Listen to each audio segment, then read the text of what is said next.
All that was fine, but she told me tight, tight, tight.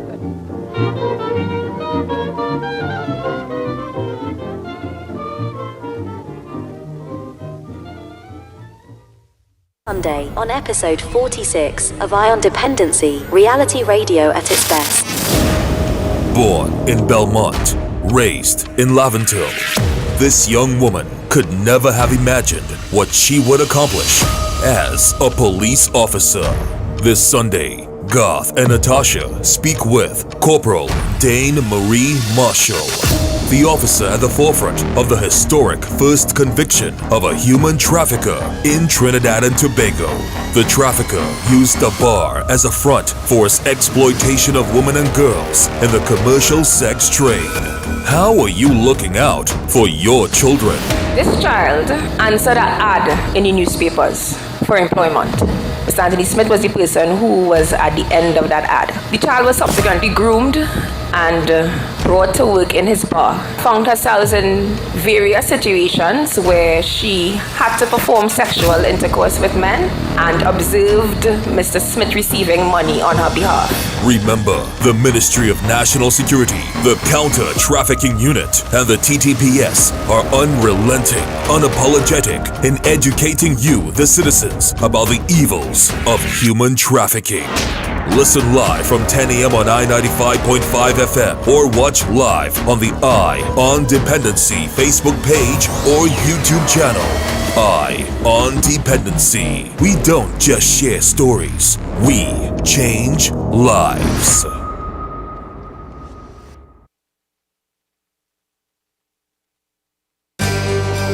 Eye on Dependency with Garth and Natasha. Reality radio, at its best, where every life is a biography. Sundays, at 10 a.m., and exclusively, on I-95.5 FM. And streamed live, on the Eye on Dependency Facebook page, and YouTube channel.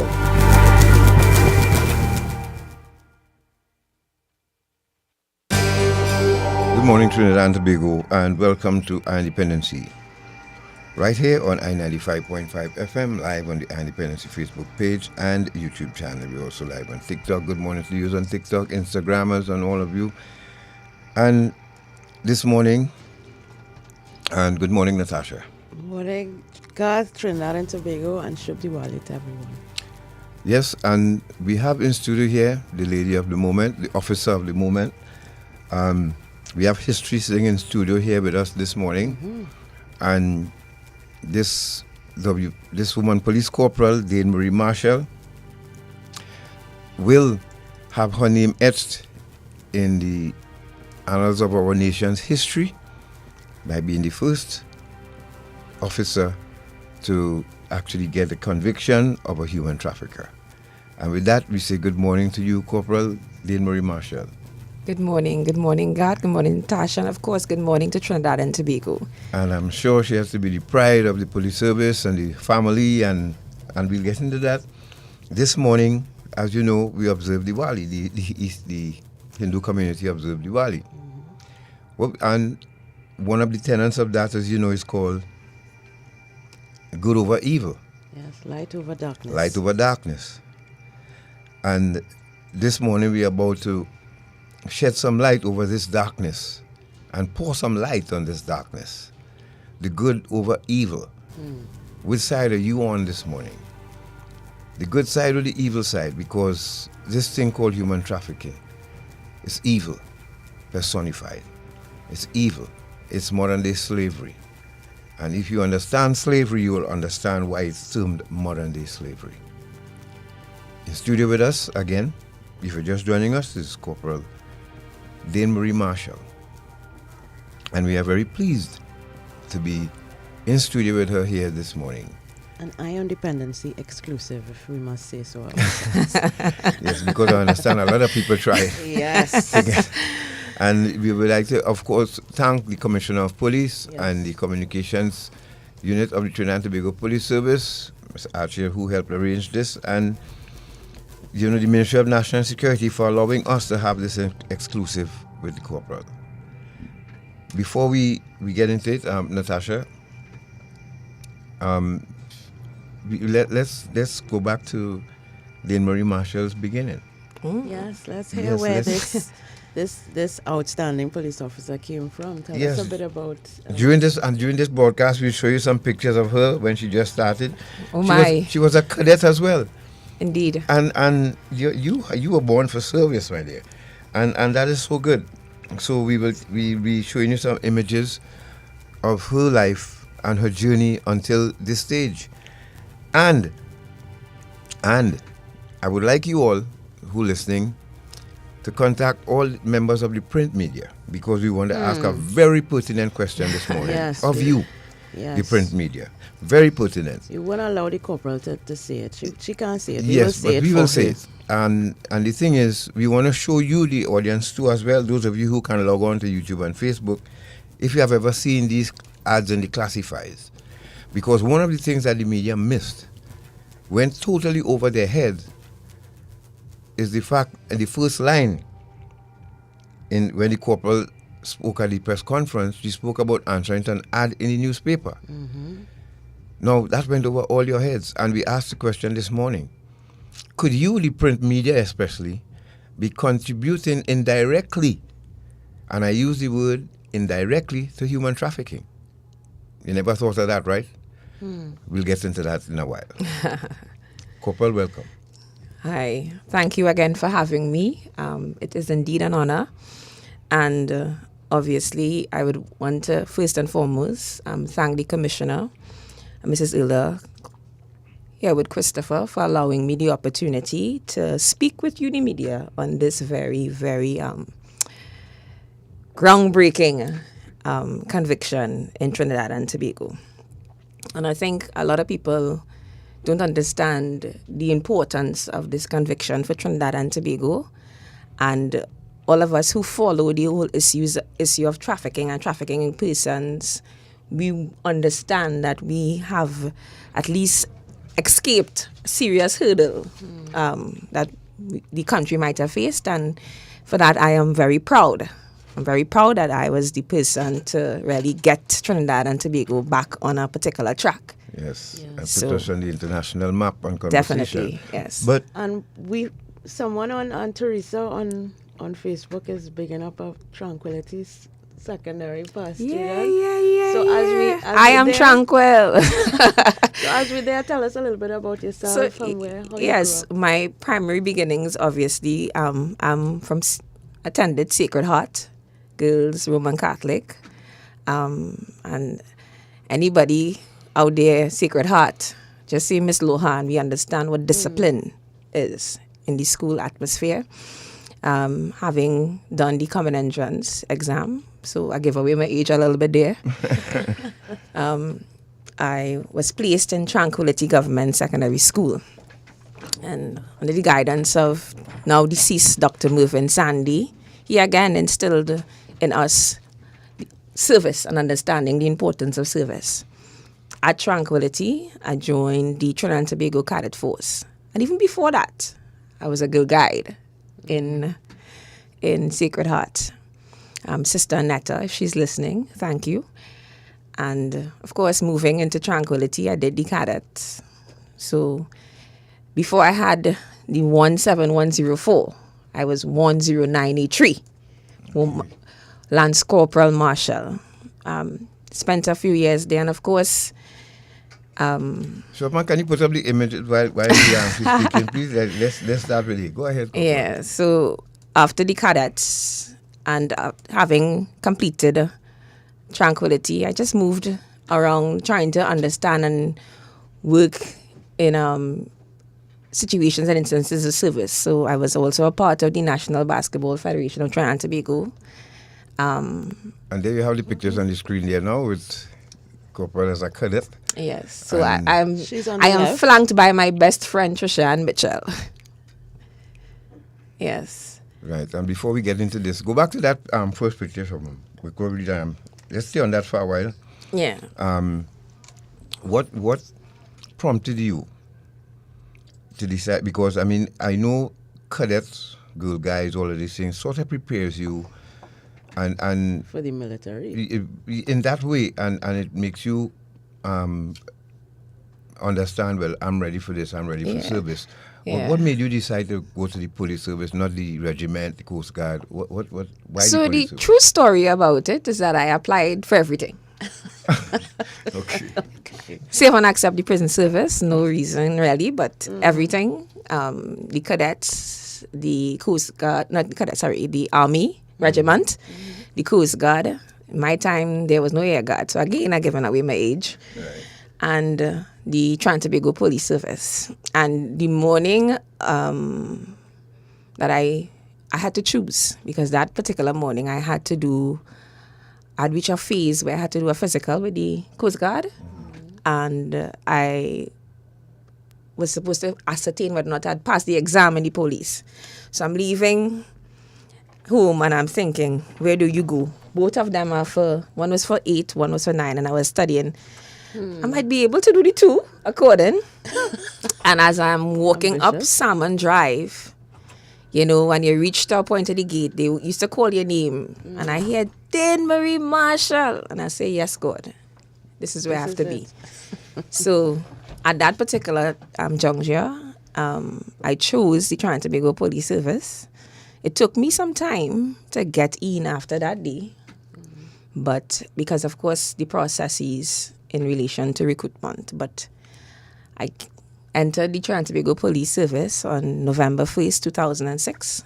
Very proud moment for my father. I always attribute my going into the service, or even any service, to my father. He is instrumental in presidential awards. So growing up, I would see my father involved in all these service things. Stephen Joseph Marshall. Okay. It's my father's name. Right. Yes. He's still alive. And I'm sure he's listening. Good morning to you, Mr. Avid Marshall. fans of I-95 and my mother also, Deborah Marshall. Right. Good Yeah. morning to the Marshalls, and we thank you very much for blessing our country with this wonderful police officer. Yes, indeed. Yeah, so moving from making that decision, and I will tell you, and it's for just a lesson. You know, we always tell ourselves we can't do things. When I entered the barracks, and the police academy now, my daughter was 10 months old. Oh. And that was the decision I had to make. Do I leave her with my parents and go in to train? Or do I stay and make sure that she's nursed and she understands who's mommy? And the decision was for country. And because I said, me being there would also assist her. And it's something I wanted to do for me. So for you, it was really genuinely serving your country rather than I want to work because I'm Serving. I left a job to go to the service. There you go. I was not unemployed. I left a job to go Wow, give me goosebumps with into that the one. Trinidad and Tobago Okay. Police Service. And All right. so I went through the service, 9 months of training, batch 0206. Good morning to you all. We were called the woman batch of El Dorado. And you see in the pictures there, you're seeing Miss Wren and Gibson, Gibbs, Harewood, Danielle, St. John. We formed a sisterhood while operating in the El Dorado Youth Camp at the time is where we trained. Even during the course of training, you know, I was T2 in training. I felt, this is where I needed to be. And at the point of exam, I'm very competitive, might I add. Those who know me know that I am very, very competitive. And I was able to successfully attain the first overall in traffic laws, first overall in criminal law, and the first overall trophy in the trainee that exhibited leadership qualities during the course of training. Wow. And from that point, I said, I am a leader. And I need to do what I need to do in the service. Leaving the comfort of the police academy, and while I'm there, I must, of course, say good morning to Richard Taylor, our instructor at the police academy, and forged forward and moved into a direction where I was placed in Northern Division. Spent few months in the charge room under the guidance of Sergeant Carlos Garcia, and he said to me that evening, he said, "Tonight I want you to put on plain clothes and I want you to go to the CID tonight and work." How did that feel? I was like, "What? Really?" He's like, "Yeah. Go out and see what you feel about being a detective." And that is where it catalysts. And of course, at that time, the inspector, Jude Worrell, well, I think he left as a superintendent of police. I had my first case was a breach of protection order. And I went in the courts to give the evidence. Young police, 4 or 5 months, and he was in the court at the time. And he said, "Corporal Marshall, you're transferred to the CID." Well, I think Corporal, sorry, WPC Marshall, you're transferred to the CID. So I entered the criminal investigation department after 6 months of service. And there I was able to get some training with the SUATT. You know, training is very important, right? And not just going to train, but accepting the training. So we tend to sit down in a classroom and be trained, and then we're not willing to go out and accept it and then do what is necessary on the outside. Right. So accepting the training and, of course, doing what is necessary on the outside after the training is very important, you know? If you're just joining us, you're listening to Dependency, and we are speaking with Dane-Marie Marshall, Corporal Dane-Marie Marshall, with Trinidad and Tobago Police Service. And she's taking us through steps of her journey in the early beginnings of the Trinidad and Tobago Police Service. We have more for you. But before we actually continue, for those of you listening, we deliberately put in the promo, born in Belmont, grew in Laventille, so that we can, there are a number of potential Dane-Marie Marshalls living in these areas, and you just have to make that decision. You're young, you're still fresh, you have a clean record, you can do it too, and do just like Dane-Marie Marshall did. Yes. So, and as you said, the training. Yeah. Now, let's because we want to engage the public too this morning, so we want to touch on different areas of your life. So the next picture, short man, you'll go to image B. So during that time, you spent time there, and then how did you end up at the Counter Trafficking Unit? That time you were corporal already? No. In 2010, it was November 19, 2010. The day before, I was then attached at the academy as a lecturer for the in-service trainees, and the inspector school at the time, he said, "Marshall, it have a training down Marriott for 1 day, something about human trafficking." I said, "But tomorrow is my birthday." He said, "Marshall, when you're done, you go home." And I went November 19, 2010, and I sat down in the Marriott and I listened to a Chissy Mueller of the International Organization of Migration, and she was talking to us about human trafficking. At that time, they were trying to get the law enacted. Because and the conversation had just started in Trinidad and Tobago about yeah, definitely. Right. I think there was a mandate via the UN protocol at the time to have the law etched into our law books. So they were doing that sensitization around different agencies, TTPS, immigration. So that was just a meeting of the minds. Right. And I was present. And then fast forward to sometime in 2013, I got a call, they said, and you do some human trafficking course sometime? And I said yes, because what I am, as a duly diligent officer, as I get a certificate, I put it in my file. And what did you make of that particular crime and its impact on Trinidad and Tobago? It was amazing to hear about it, but at that point, it was like the masses. That not happening here. Okay. In 2010, that not happening here. But it was good to be informed what was happening on the wider scope of the world. But I was like, that not happening here. That not happening here. A lot of people felt so. And in 2013, when there was a mandate, I was moved into the Counter Trafficking Unit, April 2013. Because even the Minister of National Security admitted himself that he too had reservations about this human trafficking thing. How we could be involved in that? Definitely. But you see, when you take into consideration that we are considered a transshipment point for trafficking of drugs, right? Why not? Why not? Yes. Why not? Right?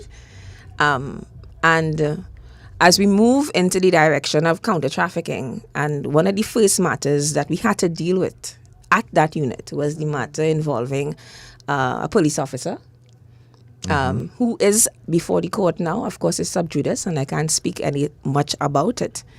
And that too opened my eyes as to this rarely happens. So you all arrested a police officer? Of course. The first person arrested for human trafficking in Trinidad and Tobago was a police officer named Valentino Eastman.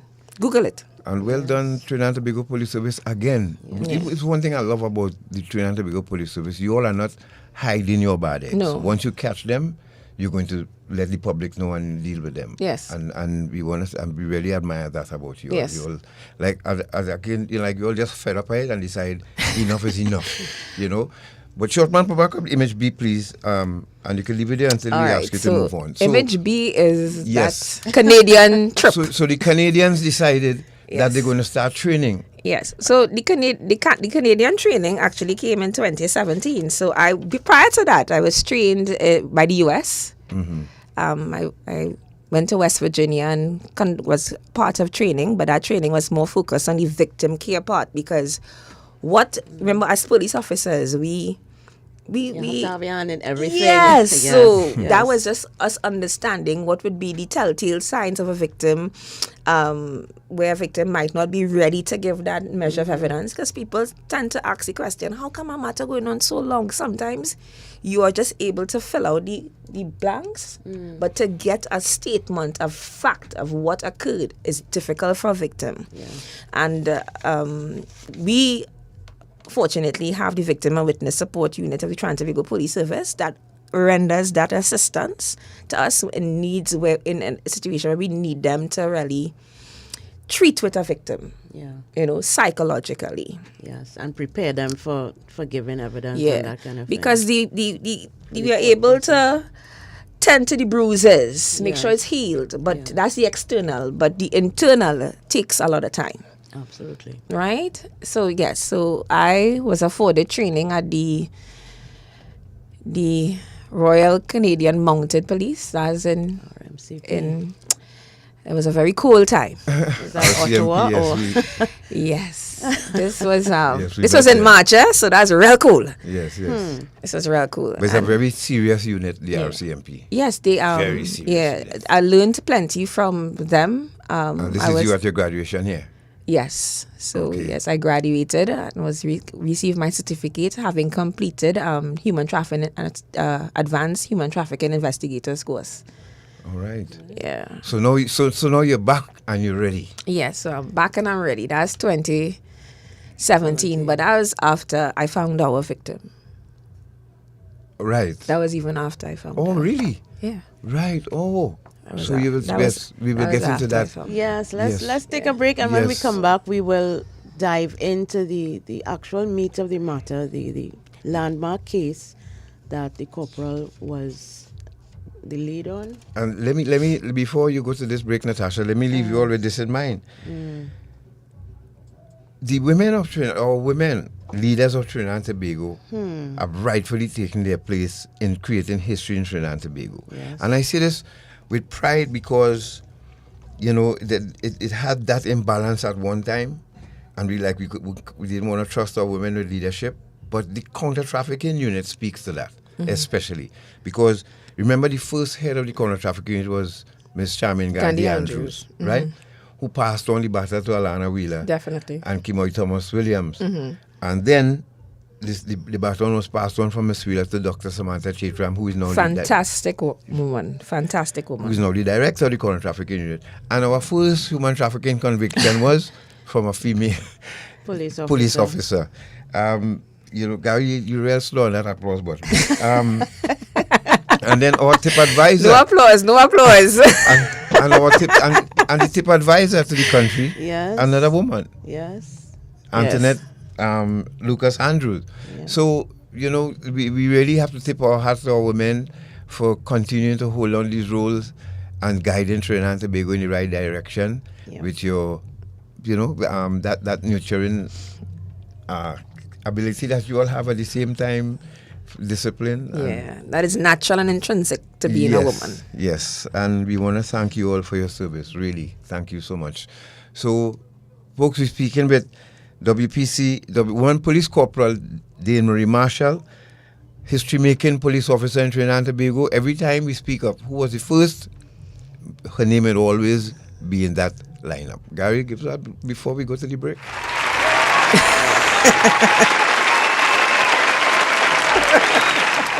Let's go. We'll be back. Stay right there.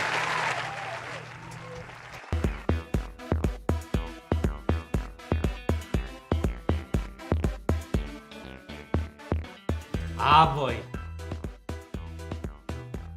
Feel like I'm gonna buy myself a senorita tonight. Nah. You know you might be promoting slavery. Slavery? What you talking about? Hey, modern day slavery or human trafficking is just what some of these people just do. You know some of these women were tricked to come here? Some are held against their will, abused, and even beaten. Most times the girls don't even see any of the money that is paid for them. And every night, they just have to come out looking nice and sexy for somebody like you. Human trafficking is a serious problem and a serious crime. Persons who solicit commercial sex services may be contributing to human trafficking. A message from the Counter Trafficking Unit of the Ministry of National Security.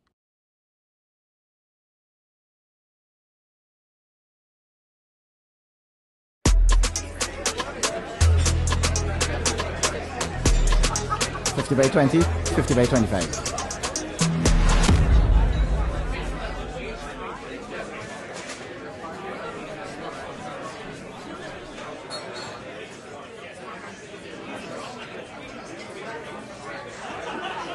This is Kyron Pollard. When you play, do it the legal way. Don't bet on illegal gaming. Morning. Listen now.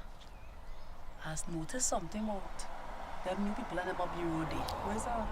Girl, the man that is passing up and down in front of here with a set of woman.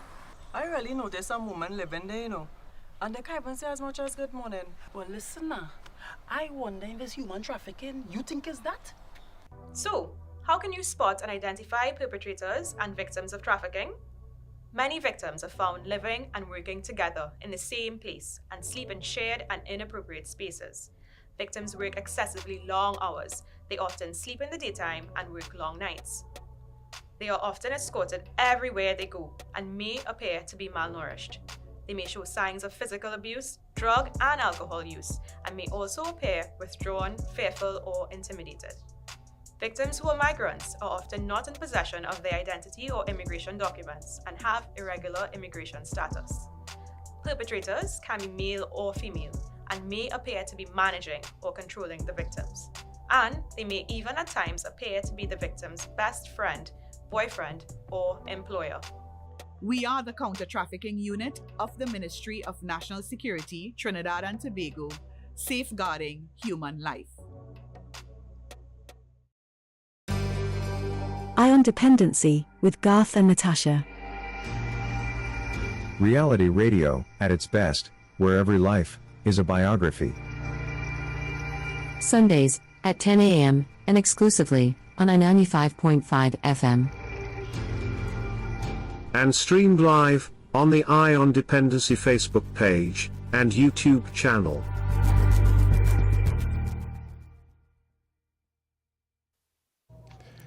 Thank you for staying with us.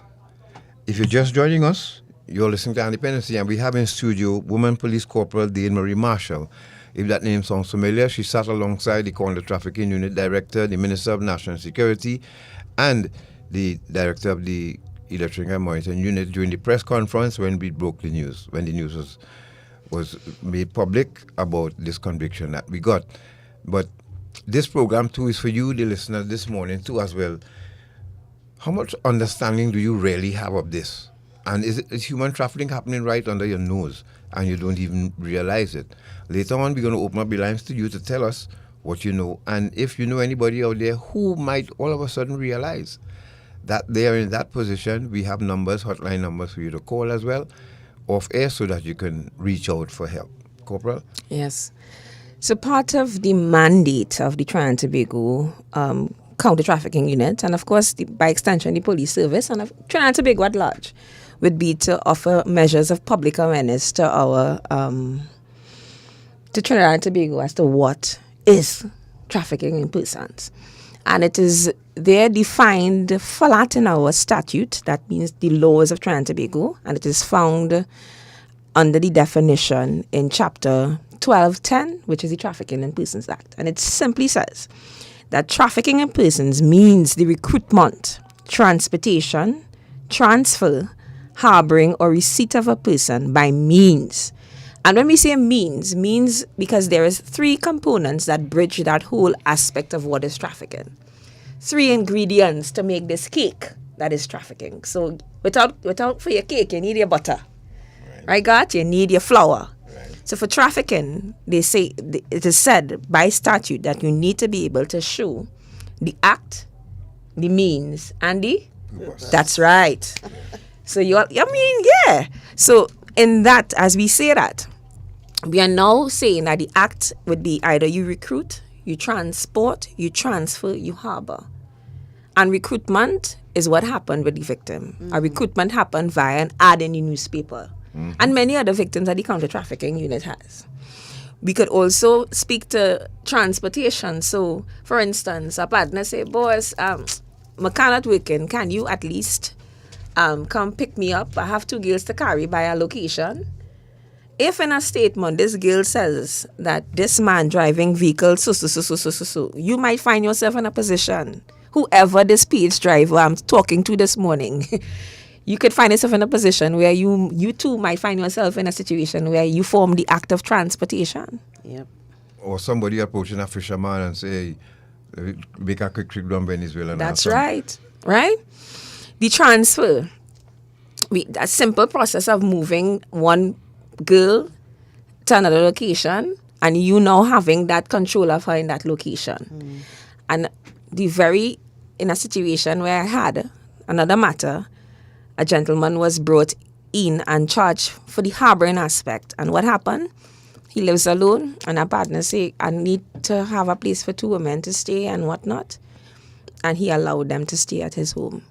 But what bridged the gap with him? He was like, I said, why did you lock the door? He said, well, lock the door. I said, so you think locking a door with women in it is you assisting them by staying by you? So he put them in a room and locked the door. Yeah, because he was told. Find something wrong with that's that. Right.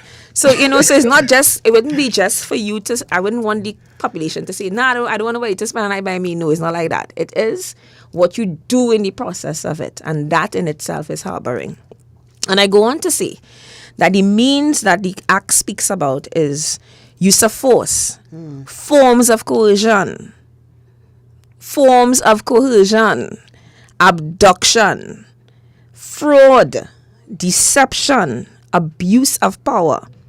And here's the big one, the abuse of a position of vulnerability. So we have instances where we have traffickers. After the ad is adhered to, you come and you fill out a form, and one of the questions they ask you own any banks? You own any financial institutions? And that is why, to put you in a position where I'm going to pay that for you. Yep. I'll pay that off for you. Yes. And what that now causes you to be indebted to your trafficker. Yes. And I go on to say, giving or receiving of a payment or benefit to achieve the consent of a person having control over a person for the purpose of exploitation. And as you indicated, the first thing in terms of exploitation that the Act speaks about is slavery, a position of slavery. And it goes on to speak about servitude, both domestic, sexual servitude, organ harvesting. I mean, that's a touchy subject.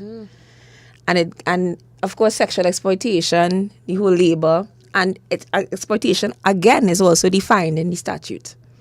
So it is for us as to understand, read and understand exactly what trafficking is. And that is in the theoretical part. So as an investigator now, you now have to take this theory now with a statement of a victim and determine trafficking. Of course, with the assistance of the Office of the Director of Public Prosecutions. But notwithstanding, it would be important for you to understand what are the ingredients to make up this cake that is trafficking in persons. Now, Shortman, put back up image C, please, so that people can see who now just joining us. You're listening to Dependency, and we are speaking with Woman Police Corporal Dane-Marie Marshall. And she just explained to you, the corporal just explained to you the act, the means, and the purpose of human trafficking. And so that Maxi that gets hired, because when we interviewed a young Venezuelan child, she said they were picked up by a Maxi. Definitely. And some of them know what they're doing. Yes. Corporal. They know. No, but then they would want now for us as the police to say, all I doing is trying to apply my trade as a Maxi, I work in, you understand? Yes. So, and then the population will come now be at the point where the police not, oh God, all the man trying to do is make an honest living. Yes. So I am now trying to educate Trinidad and Tobago that notwithstanding that he, as Mr. Sinclair is indicating, at this particular point in time, he had to know what he doing. But I think... Where's the money? The money is because the money is Shortman, could you please put up image C? Thanks. And human trafficking, Corporal, also, there's a saying that it's hidden in plain sight. Because I think of the fact that a lot of the facilitators of trafficking are in plain sight. Yes. The taxi driver, the fisherman who is transporting people, the hotel proprietor who is accepting guests at his establishment, and you know what happens in some of these. So very in plain sight, very obvious occupations and vocations are being used to facilitate this crime of human trafficking, which is why people say it's hidden in plain sight. Yeah, definitely, and I think that as the public awareness aspect is what is important in this regard. In 2016-17, at the Counter Trafficking, because I'm no longer there, I don't know people. I left in 2017. But in 2016-17, I personally embarked, having been trained as a trainee trainer in human trafficking, because I also lecture human trafficking investigations at the Police Academy. In fact, I have a cohort to lecture Thursday and Friday in the coming week. And one of the things that we really try to do is to go out there. So we actually met with the hoteliers, we met with the health and safety officers in schools, because from this child victim we recognize that we need somebody in the schools to be looking at what would be the telltale signs, right? Yes. We went as far as communicating with the principals of schools and that kind of thing. Did small lectures in youth groups and organizations, as far as Penal Day Bay, as far as Toko Matlot. I found myself in a church in Tobago having the conversation, right, about trafficking, because we have had instances where girls tell us they were transferred to Tobago and trafficked and brought back. So you have, at this particular juncture, it is not, as you said it perfectly, if everyone understands what is happening, they'll have an awareness and we'll be able to attack this situation, this scourge that is trafficking in persons. Yes, and Shortman, if you could go to video D, please. Let's start with this now. Let's dive into and this. And because matter. there's a thing called cause and effect, and I think what I said when in the beginning, this is what the media missed. This is where it all started for this young lady. But don't take my word for it. And then we will show you some classified ads that we looked up yesterday to show you what we're talking about, how vague it can be, and how easily a trap can be set for someone who's looking for employment. And additionally, Garth, just to go back a bit, I think the media also, as a stakeholder in this, not just in terms of the classifieds, but also in their reporting. Because personally, as a person who is trained in media, it was upsetting to me as to how this matter, this conviction was reported by the press. They completely, the headlines, I wanted to use some headlines in the promo. And I looked at all the 3 dailies and I said, I cannot use this headline because it doesn't focus on the right thing. On the conviction. On the conviction. Mm-hmm. Yeah. That was the story. And and not just, this in this matter alone, but how do journalists report on human trafficking in a way that centers the victim and that informs their readers and their listeners and their viewers about the signs of human trafficking, about how we can spot these perpetrators and identify who these traffickers are, so that we can get more convictions. Yes. To me, that is their role. So, that Corporal, they're not before you playing. respond, let's go to this. Chopin, play that video D, please. And those of you who especially on YouTube, if you're new to the channel, please like and subscribe. I'll shout you all in a moment. Thank you all very much for joining us.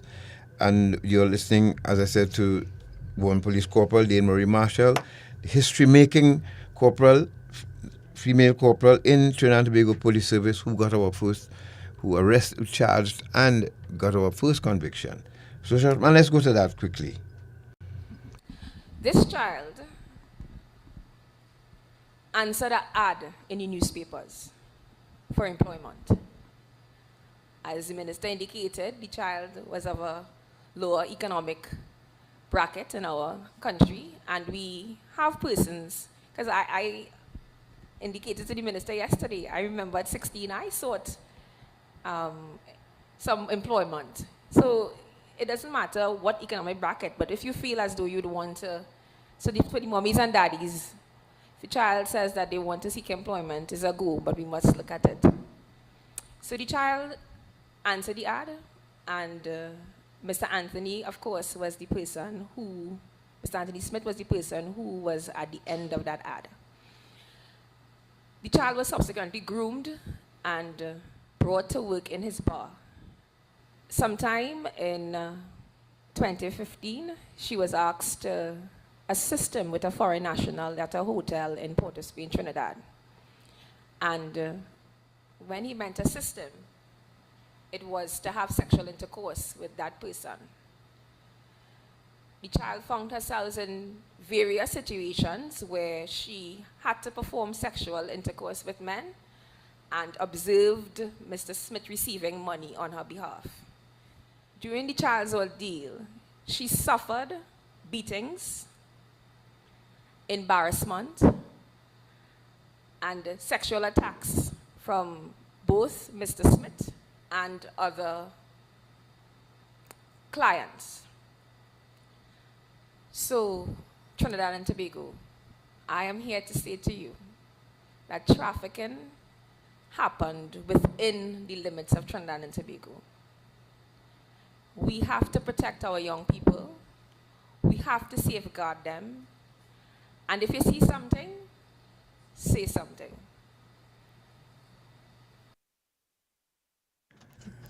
So there you have it, folks. Now, put up the image E. And Corporal, I want you now to educate the media. And we support you in this. We support, look at this classified we came up on, right? Security firm in Central, immediate vacancy. Security officers, sentry officers, precepted officers. All applicants must work with the following. Now, if you say, okay, they charge you by the word, right? Mm-hmm. Okay, but look at words on this. So then, what we need to do now is have the name of the security firm. Yeah. If you it's don't, not even in the email. These are cell numbers. Yeah. There's no indication that this is a reputable agency or company or anything. Right. Go to the next image. Go to the female cleaners needed for supermarket in East, West, and Central. Must work weekends and holidays. No part-time work. Call just a number. This here is a perfect. Now look at the NLCB. The NLCB put up an ad. Vacancy NLCB certified. So you know it's the NLCB you're dealing with. No, but it's not. No, it's not. It's not. Look, read it again, Garth. You see what so I mean? Vacancy for NLCB certified playway lotto operator. So they want somebody who was already trained. Right. With the NLCB. Yeah, but it doesn't mean that it's an NLCB. Thank you very much. You see? So I would have walked right into that trap. You understand? Yeah. No. Look on the right side of this here now. Fun factory. Fun. Fun specials, fun Sundays, guilty pleasures, happy endings, Isabella's massage, Jen's massage, Jody's playhouse. Yep. Kaylee's honeymoon. Who are these people? No. What? Also, and let's have some after work activities. Right. No. Could we have trafficked people working in these establishments too as well? So under the guidance of ASP, now ASP Leon Haynes, he had embarked on some proactive measures. And those proactive measures, because, as a police officer, you must listen to the ground. Right. So the ground was saying, them bars have little rooms in the back of it, Them bars have this in the back of it, They bring 2 little Venezuelans in the evening if you want to take it. So it's not real. So where the bar is supposed to have room 1 and 2, generally for storage. Yes. When you open up the door, is a bed. So obviously we started to do some proactive. So we became proactive rather than reactive. And we started to go to these establishments that we were informed. Because as police officers, the rank as sergeant up, you are required to check liquor license. Right. So we have an authority to inspect the premises, yes, and inspect.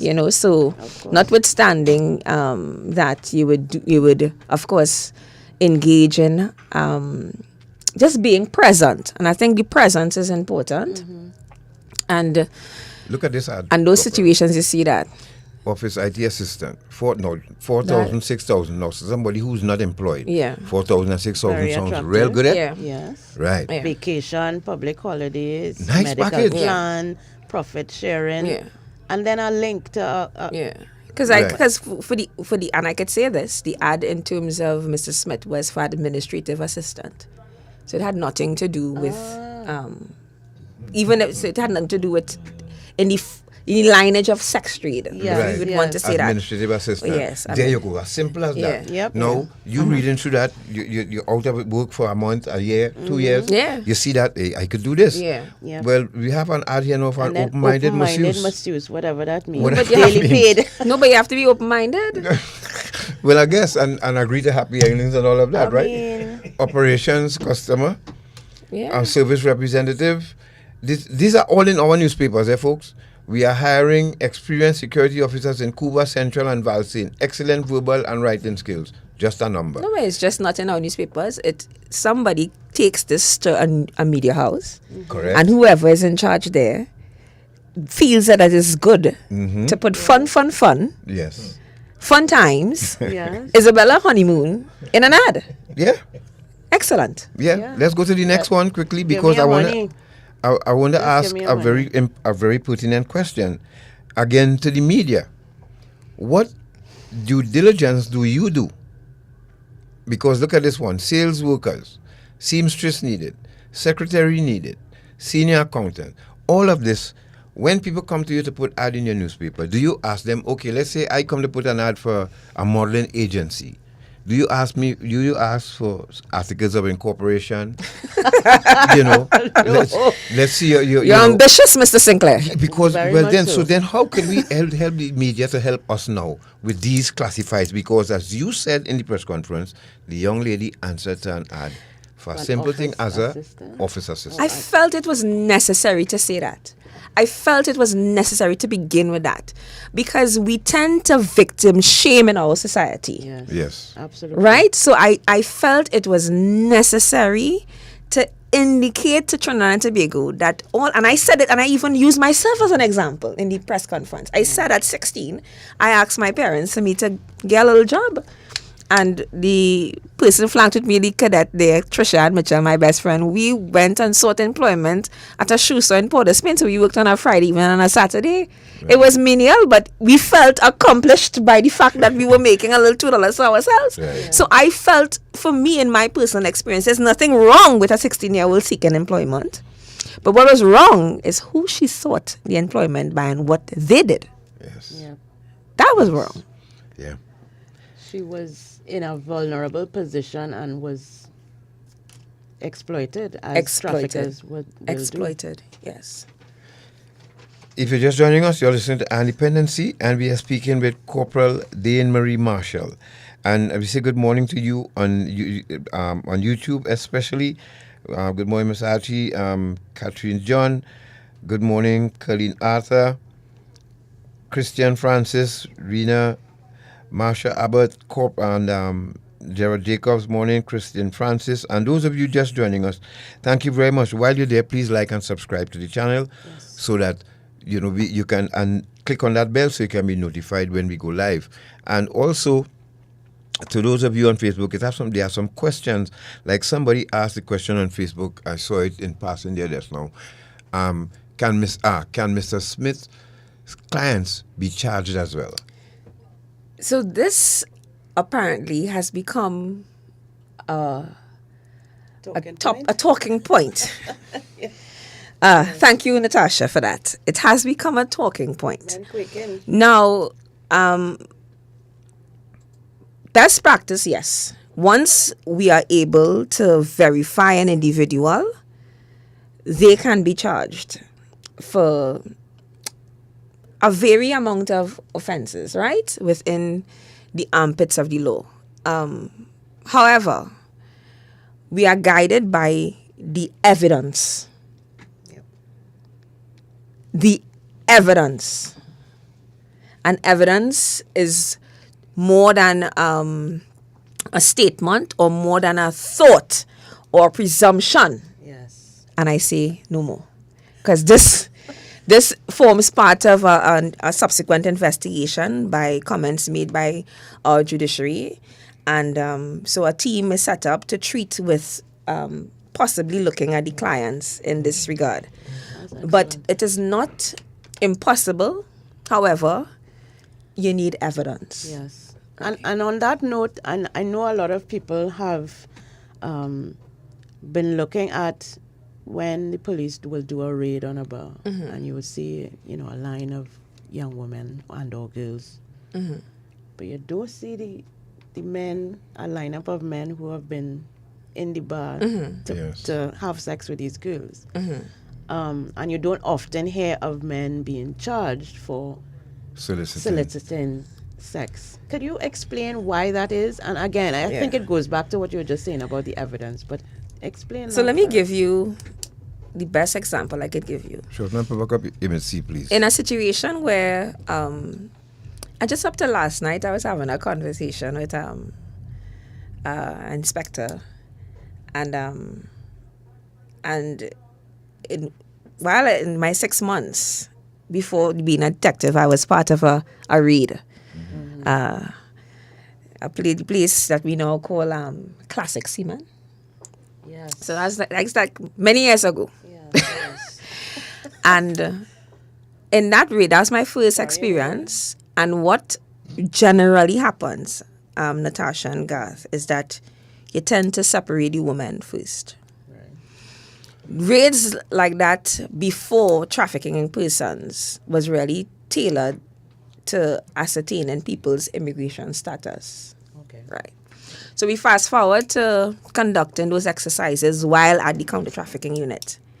So we still separate the women because it is required for us to do what would be a screening of the women to determine if they are victims of trafficking, possible victims of trafficking, or if they are, of course, operating in the oldest profession in the world. Sex workers. Right? Yes. Well, I'll leave that for you, Natasha. However, what is important is soliciting is, again, compounded in what is in law. And there's a requirement for that. Right? Yeah. There's a requirement for that. So you found that as you move forward, a girl will be in a bar. So a man will solicit, and by solicit, request sex from a woman. Money will not change the hands. And that's the evidence that you need. Yes. Right. So the money will... So I come to the bar, and well, I shouldn't say me. Jane, not me. Go to the bar and request sex of John. Because trafficking is both ways. Yes. Let's be Yes. real, right? Yes. So Jane goes and she says, I want to have sex with John this morning. But Jim is the man in the bar. So he say, I want to have sex. Oh, you could buy a condom for $300. So the purchase of a condom for $300 happens. And we just go and have consensual sex. Right. So as much as and we need the evidence, we need the components, as I told you before, the ingredients that make up things. Yeah. So if notwithstanding the last part happened, we need to be able to determine and have something of evidential value to show that the soliciting happened. Yes, that transaction between these two individuals, how much it was. That's right. Yeah. Because all she has to say to you, well, yeah, you could go and buy, well, yeah, we could go and have sex now, go and buy a condom. But when you go and buy the condom, and I don't even know the price of it. But you pay $300 for the condom there. Right. Yeah. Yeah, understood. And that is how you escape the trap, so to speak, and how these. But do you think that we'll get to a point where we start naming and shaming people? You raid a place, you hold everybody. Just as you line up the women, line up the men. So I'm telling you that Mr. Haynes, Leon Haynes, had started that. He had started to take the names of all the men. Right. And have the names down and whatnot. And then they will be detained for a period of time. And then, but what is the offense, God? Yeah. You was in a bar sitting down. We didn't actually see intercourse happening. If we come in a room and intercourse is happening, how do we know that this is consensual? Yeah, but how I explain to my wife too? How police? Well, that's another component. Yeah, against the law. Yeah, but we need to make them uncomfortable still, Corporal. No, but it happens. It has happened. It has happened. Yeah. Make some men pee their pants knowing I'm that. saying that those things happen, but it wouldn't be something for the service to broadcast that a man was shamed by his wife because he was found in a brothel. Right. What we want is, as law enforcement, we want to be able to show you, Trinidad and Tobago, is that we charged a man. Yes. He's before the court for an offense. It's not for us to really broadcast any domestic situations that may arise of his choice to be at a bar at a particular point in time. Yep. You see the difficulty there? And then to Natasha. Because it's not a crime to own your wife, you know. I know, unfortunately. Because I was just about to ask him, show me where the law books have that. You know? Well, by God, it's a crime, right? But by man, it's not. Yes. But at the same time, so if I decide to go by Palm Sunday with a tell a partner. I don't know where he speak of, so I'm lost. Tell a partner, the operative creative license with the name, yes. But I decide, okay, I go in by Palm Sunday, I tell a partner, drop you by Palm Sunday for me. But you see, the people now who run in these establishments, not paying attention. It's all about money too, Corporal. Yeah. It's all about the newspaper not paying attention to taking these ads because it's all about money for them too. Yeah. But not understanding that indirectly they sent this young lady to her death almost. Yes. You know, and so how? But this is not going to stop. So how do we educate? For the first time now, educate our print media especially. Yeah. How do the print media assist Trinidad and Tobago in combating human trafficking? At any time they are ready, I think through our corporate communications, Ms. Archie, I'm willing to sit with the media and have that conversation with them so that they'll be able to be aware of all the telltale signs of what is trafficking. I mean, we tend to because I have been able to speak on behalf of Trinidad and Tobago in conferences in Barbados for Interpol in relation to trafficking and what is the landscape of trafficking in Trinidad and Tobago. And also I have spoke on conferences with the National Bar Association of Judicial Council of African American Judges, because in their midwinter conferences, they like to speak about pertinent issues, new issues, and trafficking in persons will continue to be a consistent issue and a consistent topic, because they change the techniques and the variations of what it is changes. As for every instance where you have a situation where there's a trafficking situation, trust me, it's never the same. Right. It's never the same. Is trafficking, just as an aside, is trafficking considered an organized crime? Of course it is. Yes, okay. Of course it is. And you know what's more interesting to me too, and to those of you listening out there, those of you who just joined us, we are speaking with Woman Police Corporal Dane-Marie Marshall, the history-making corporal in Trinidad and Tobago Police Service. We're celebrating the Trinidad and Tobago Police Service this morning. And we have more to share with you about the Trinidad and Tobago Police Service before we wrap up, because there was some work done by Corporal Lawrence Jofield and also the Manzanilla Police Post. We're going to share that with you this morning. But, you know, Lawrence Jofield is a very good friend of mine. Well, let me just congratulate him one time for know, being the person who led the arrest and charge of 6 police officers. These guys not playing, and you know it's really unfortunate that. But then we need officers like you know, Lawrence Jofield and they to weed out. You know, because you could have the best paved yard, there will always be weeds popping up here and there, and as they pop up, you wheel them out. Yeah. You know? Definitely. And again, prior to now, because I was operated at the Professional Standards Bureau, because when I left Counter Trafficking, I went in 2017. Okay. So I worked with Lawrence Jofield, and he's a very astute and a dedicated officer. So good morning to Lawrence Jofield and the officers of the Professional Standards Bureau. Well done to you all. And we're going to take a break. And when we return, remember, we're going to open up the lines for you earlier, so just prepare yourselves with your questions. And what do you know? I will ask that question again. Is human trafficking happening right under your nose and you don't know? I would also like the corporal to talk a little bit more about the victim in this case and overall, in terms of the importance of victim care and providing that that support and preparation for the legal system if you know the case goes that far. But that's important, to focus on the victims and how they are impacted by this experience of being trafficked. Please. Yes, because I could imagine it's very traumatic for those who survived, and I mean, you could hear some of these stories. Let's go to that break quickly. We'll be back. We'll be right back. Good over evil, light over darkness.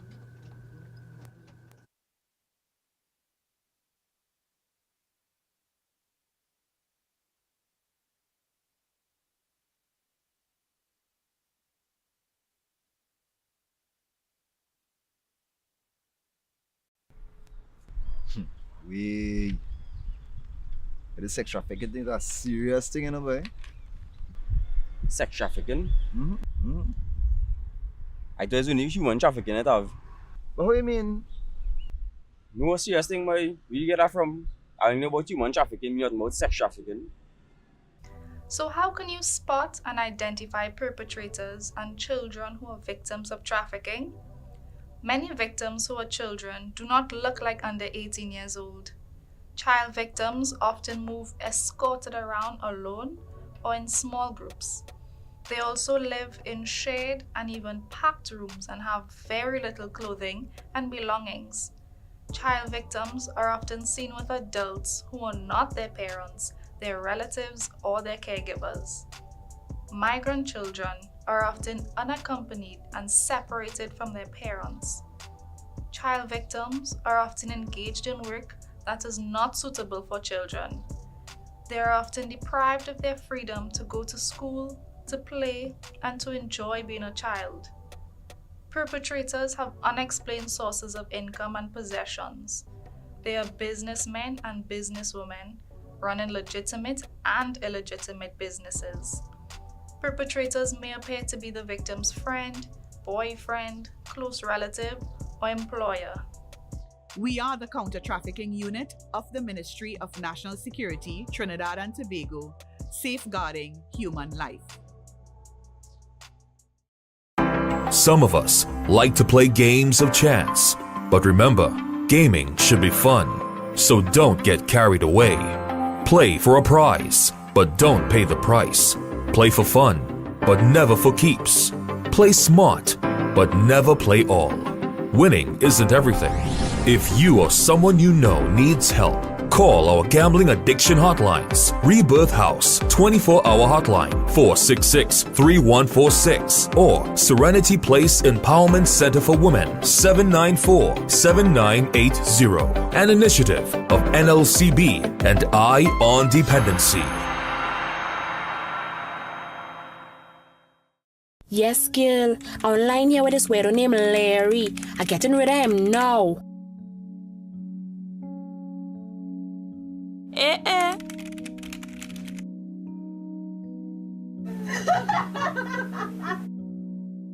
Let's take a selfie. It looking good, boy. I putting it online. Hey, I thought you say you went to the beach with your parents. Who's you? It's me, Larry, from online.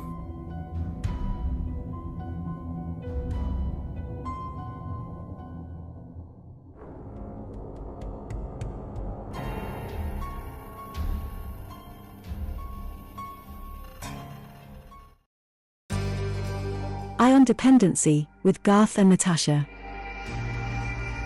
Reality radio, at its best, where every life is a biography. Sundays at 10 a.m. and exclusively on 95.5 FM. And streamed live on the Eye on Dependency Facebook page and YouTube channel.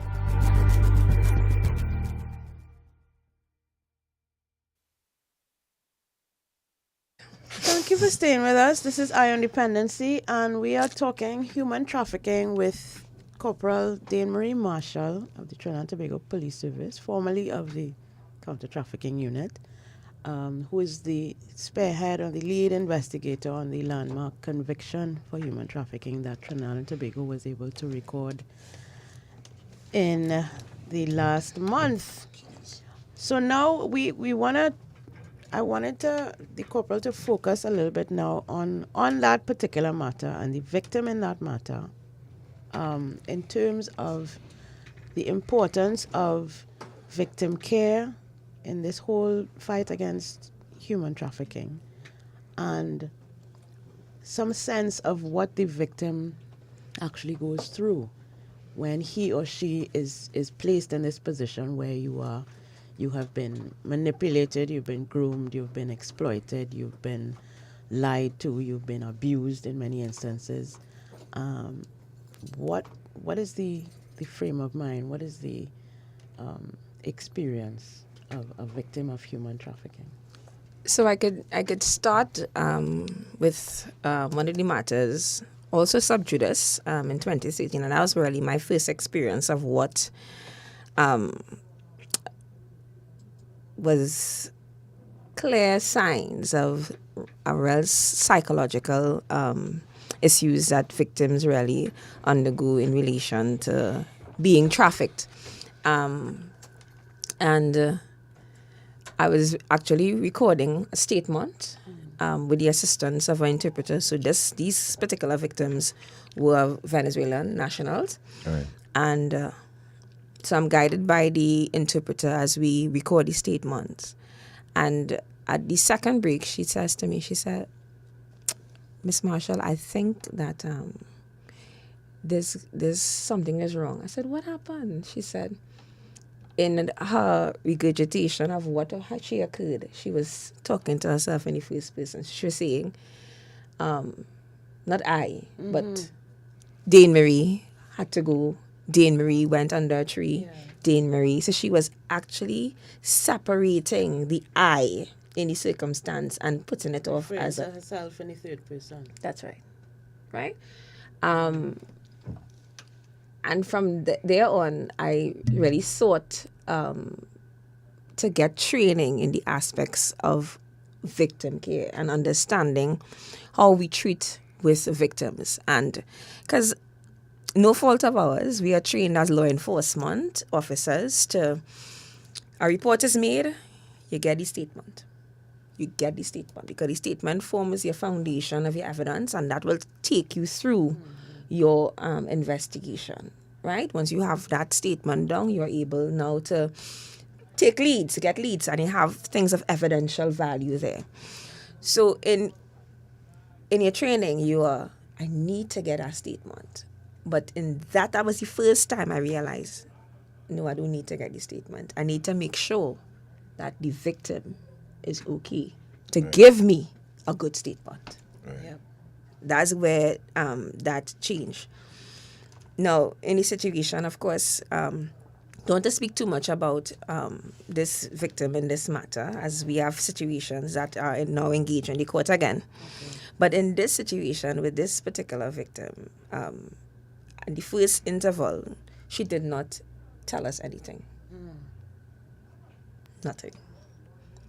But outside, so that's why the minister speaks about the investigation, because outside of what she told us, we had evidence. Right. Right? Yes. But we just needed her statement to finalize and concretize and give us the whole scenario of what truly occurred with her. Timelines and... That's it. And if you watch what the charge was, and I could read the charge for you. Yes, please. The charge was on an unknown day between the 30th of November 2014 and the 1st of September 2015. Anthony Smith recruited a minor, because she was then 16, within the limits of Trinidad and Tobago for the purpose of trafficking, contrary to Section 18 of the Trafficking Persons Act 1210. And he was convicted of 5 counts of this charge. So all we could have gathered from her in the statement was 5 times something happened in this situation. And that goes back to the psychological disconnect of situations. So it's not that a victim will remember, but it happened on the 1st of January, or it happened on the 20th. Sometimes you get that because sometimes it happens on a day that they could associate with something. So one time a victim says, I remembered it because it was the day after my mother's birthday. Yes. Right? So in those situations, then you can now attach a particular date. But in the eyes of the law, it is safe for us to now catch a particular during the period, so that we would be able to concretize this. So we go back to the victim. Again, she was a child at the time of this, and she was still a child at the time Counter Trafficking found her. So we became nurturers. And at this point in time, I think it would be important for me to speak to the officers that worked with me on this matter. Yes, please. Yes. Of course, we were led at the time by ASP Leon Haynes, Sergeant Randy Gangu, woman sergeant now. Nicole Andrews was also there, woman sergeant Dawn Hector. And a lot of people don't understand. We have Corporal Ramsaran also and Sergeant Ragu. But a lot of people don't understand the Counter Trafficking Unit. So when you get into that unit, you are now deemed a superhero in that you are now deemed an authorized officer. And the law, the Trafficking in Persons Act really speaks to what is an authorized officer and who are authorized officers. And with us, we also had immigration officers. And I want to say good morning to Immigration Officer Omati Soju and Jerome Ramdula. Oh boy. Yes. Right? We were a team at that time. We operated with whatever resources we had for the benefit of our victims. And that, Natasha, is victim care. And you all were led then by We were led then by Miss Alana Wheeler. Right. Who was the director of the Counter Trafficking Unit at the time. And good morning to you, Miss Wheeler. So it's really all about ensuring that the victim is safe, one, comfortable to tell her story. Yes. And can provide you with the evidence you need to take the matter to the court. As an authorized officer, and notwithstanding, I mean, you might have to take your victim to the grocery. But nothing wrong with that. Because that's with you bonding and having that little time. Safe and apart from you just trying to get things from them in terms of evidential value. You need them to know. Because what happens in this case is that they don't understand the concept of trust, you know. Trusting anyone or anybody becomes a foreign thought to a victim after a trafficking experience, right? So these victim care takes a wide scope. I've found in this situation where our child victim was with us. She spent a few months with us, and we had to take her to school, pick her from school, because we wanted her to finish her course of study. Right. So and to feel a little normal. And to feel a little normal, right? Yeah. So it would not be in her best interest to not integrate or try to reintegrate, because remember, we know her story, nobody else knows her story. So you just go there and be normal. So at that point in time, we had a shift system where we would be with her in our safe space, right? So all of the women that I called here, we became her mummies. Wow.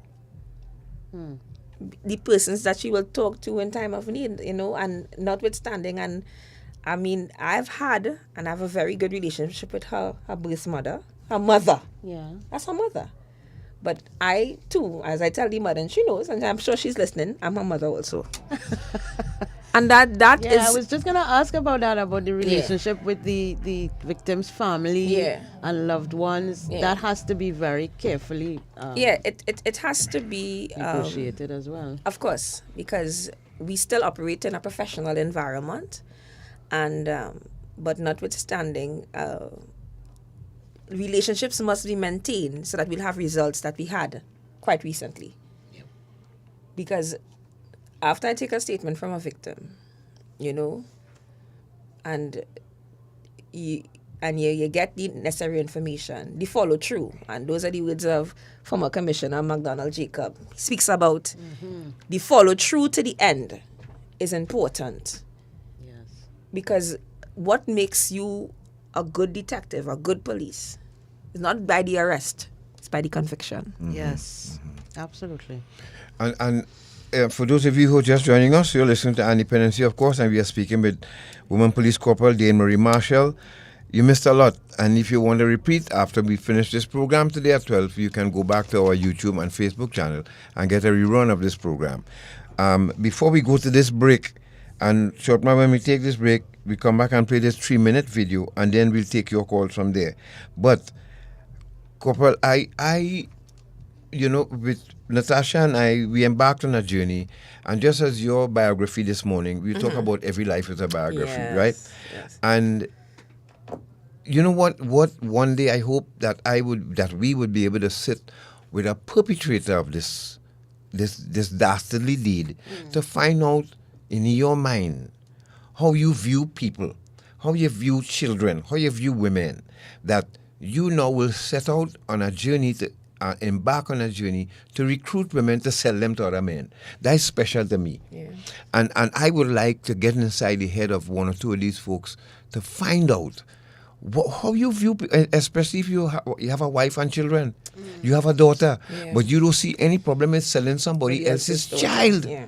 That to me is special, Corporal.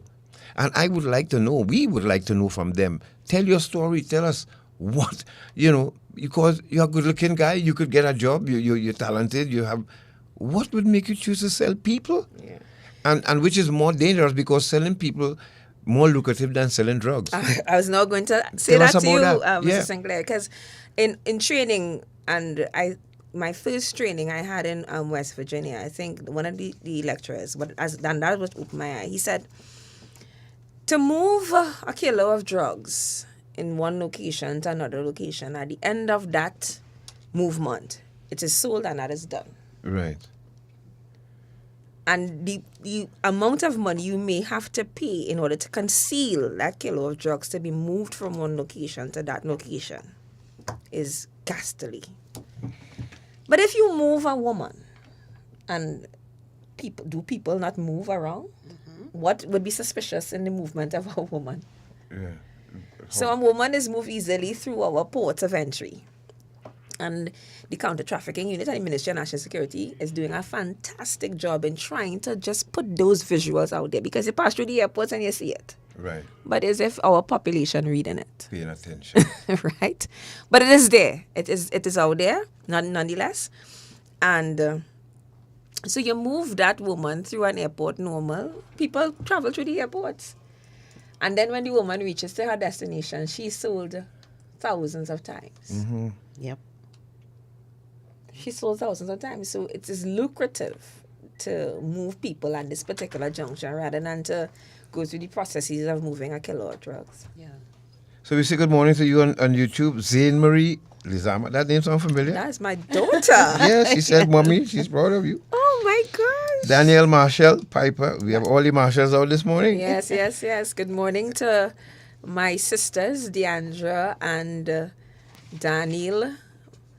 And of course, my niece, I know she's one of my biggest fans, Lenny Piper, and her birthday. She celebrated her birthday this week, so happy birthday, belated birthday to you, my beautiful niece. Scorpio Queens. Yes, I celebrated mine on next Sunday, actually. Yes. Okay. Yes. So again, I would like to say congratulations to once again Corporal Lawrence Jofield and the charge that you would have laid on your 6 officers. And we ask you all to continue to be vigilant and, looking out for the state and the people of Trinidad and Tobago. As well as I have the... Right. Now, I want to say to the Manzanilla, the team of officers of the Manzanilla police post. Now, these are the kind of things that don't go viral, and you see officers beating somebody that's getting 1 million views and everybody sharing that. And all officers, they misdemeaning them, but the team of officers of Sergeant Keith Leon, PC Colin Moore, WPCs Chris Anrique, Nicole Reyes, and Nadine Campbell. Congratulations and thank you very much because this is on the outskirts of Trinidad. This is it was attended by the officers. These are the officers attached to the Manzanilla Police Post and Eastern Division Community-Oriented Policing Section. And they did some work out there in Manzanilla with some youngsters and school, and we want to thank you very much. And a lot of this goes on outside of our eyes, and we don't really see police officers in this type of role. And that is part of the mandate, and under our commissioner, Mrs. Zilla, here with Christopher, I think she is doing a fantastic job of trying to get the community to partner with the Trinidad and Tobago Police Service, with initiatives as you just saw there. So, Shaban, let's go to that break quickly because we want to spend some time with the calls from the public. So go to that break quickly, and when you come back, go straight to video I, where it explains 70% of human trafficking cases begin online. Wow. Those of you and your children who always, that phone, that online presence that you have, is getting trickier and trickier by the day. Yep. So let's go to that break quickly. We'll be back with Woman Police Corporal Dane-Marie Marshall right here on Dependency.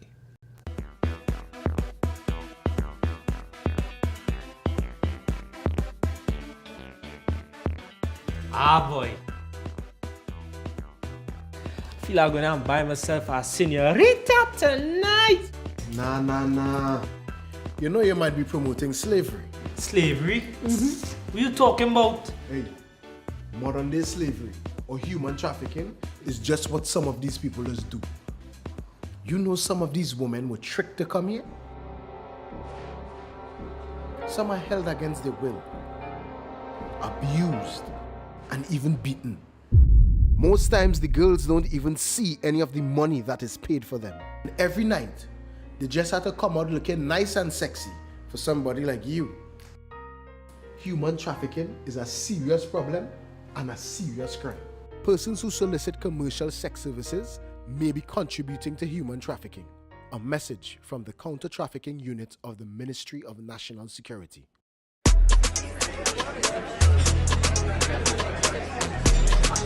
50 by 20, 50 by 25.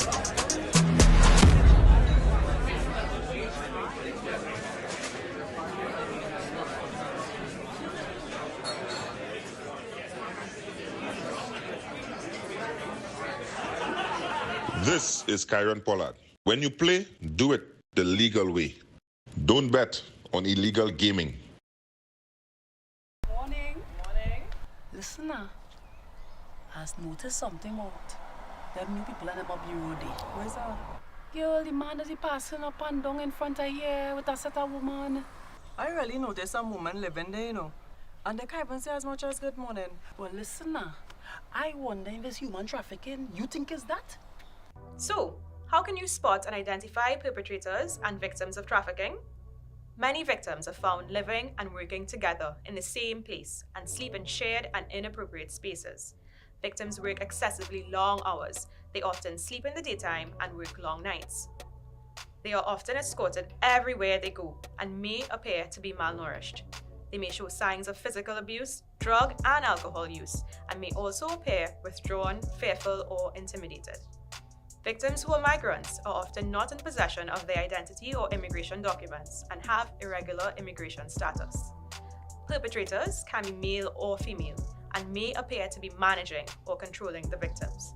And they may even at times appear to be the victim's best friend, boyfriend, or employer. We are the Counter Trafficking Unit of the Ministry of National Security, Trinidad and Tobago, safeguarding human life. Eye on Dependency with Garth and Natasha. Reality radio, at its best, where every life is a biography. Sundays at 10 a.m. and exclusively on I-95.5 FM. And streamed live on the Eye on Dependency Facebook page and YouTube channel.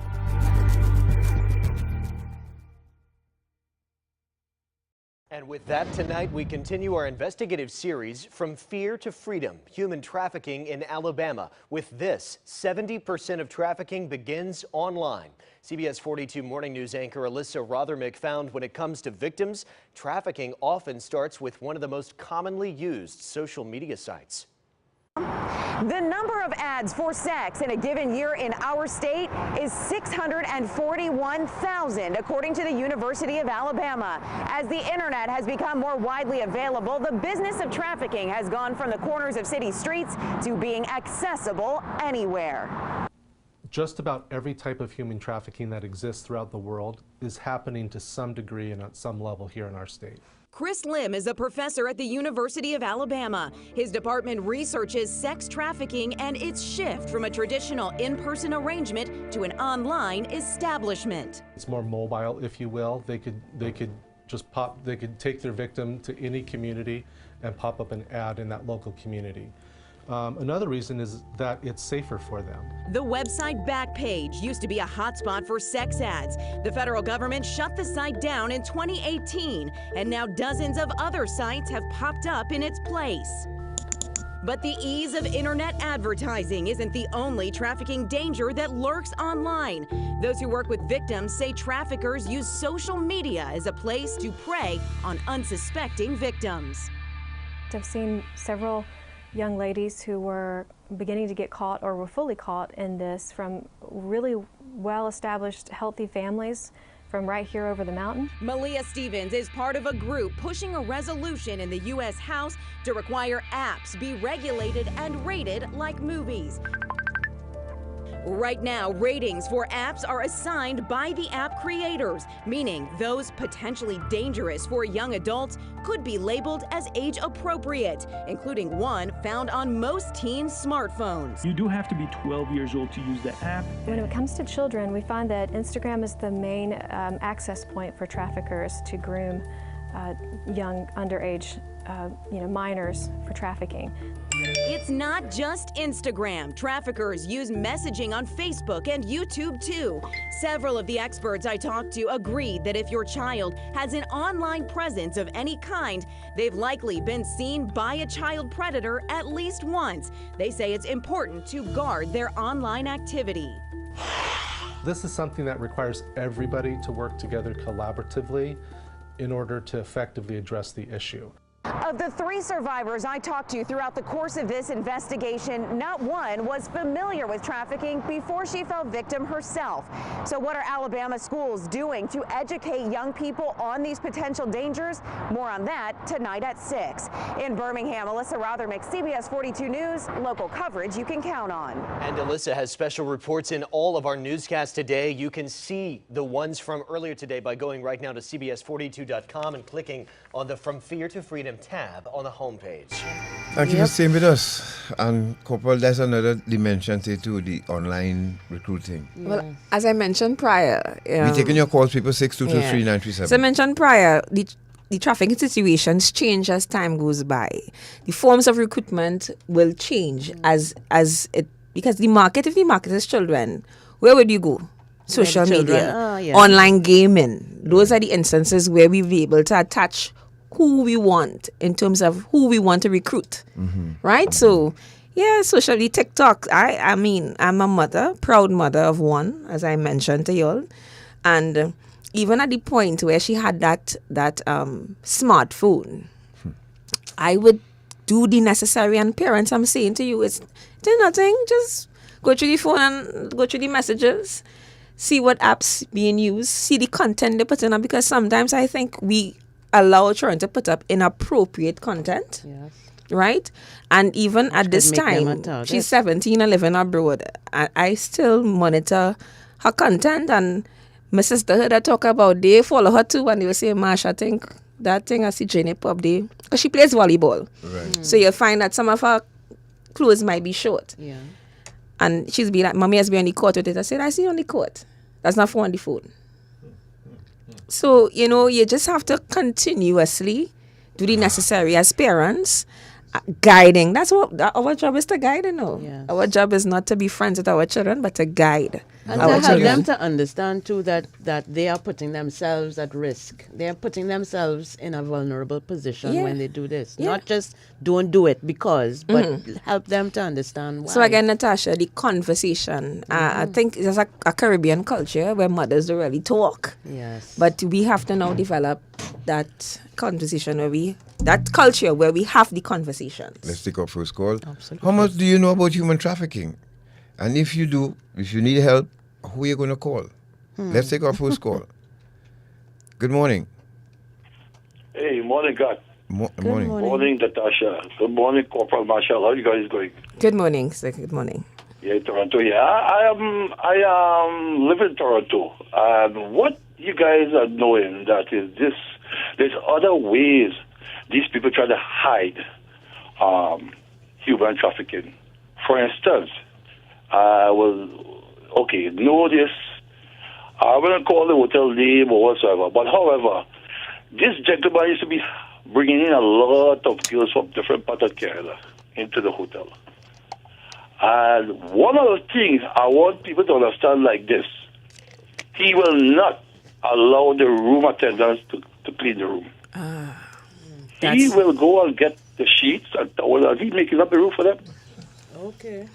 And mind you, if you see that guy, he would meet the girls and them in the lobby, like they come from all different parts. The young girls, until they break him, because he'll be in the lobby like a gentleman. And listen to something, they're smooth, They are very smooth. These people who doing these things, but they're very smooth. Yes, they're just very like Jack charming and Tie, boy. Affable, yes.